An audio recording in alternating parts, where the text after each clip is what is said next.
ยังกินได้หรือว่ายังจะปิ้งลงนี้เพราะว่าเข่าลูกกินเนี่ยมันน้ำร้านจะขาเข่าเส้นน้ำเข่าเสียเลยแต่มันดัดแต้มเราเสียเปรียบยุดขอเวลาเนาะตัดเวลาเนาะ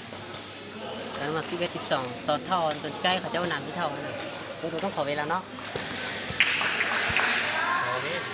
เขาจะเกมเขากำลังดีเราต้องเอาดีเลยงามเขาเล่นเกมเขาเลยเสียบเนี่ยงามแล้วป๊อปแซมมากินให้จังเป็นจำหน้าจอบวกถึงก็เรื่องเท่านั้นเอง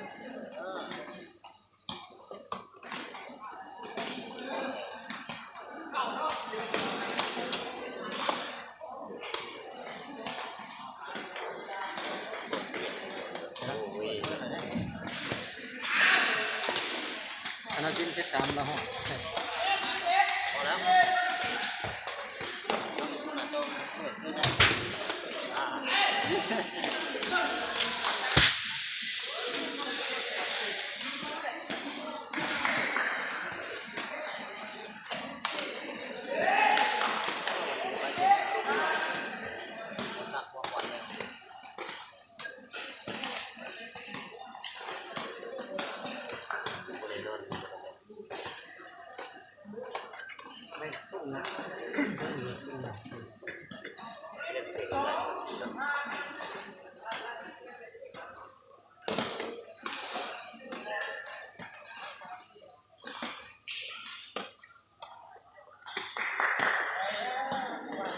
หันนะ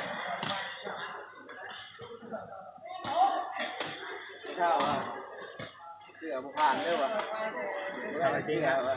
แม่เสือทีมตรงนี้ด้วยคือผมบอกคือเสือวะคือผมเมาอยู่วันนั้นด้วยอยู่ดินแก้วอ่อนด้วยบอกคือผมเมาอยู่พี่วะเขาว่ายั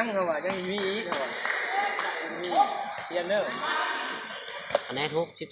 13กูขาดเนาะ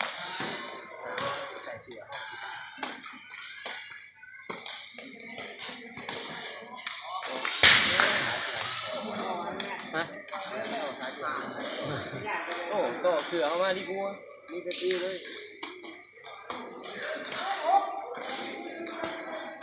อันนี้ทุก14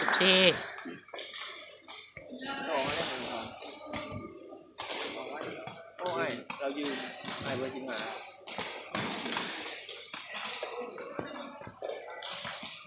เก็บเอาคือเอาไว้ต้องขอทีเดียว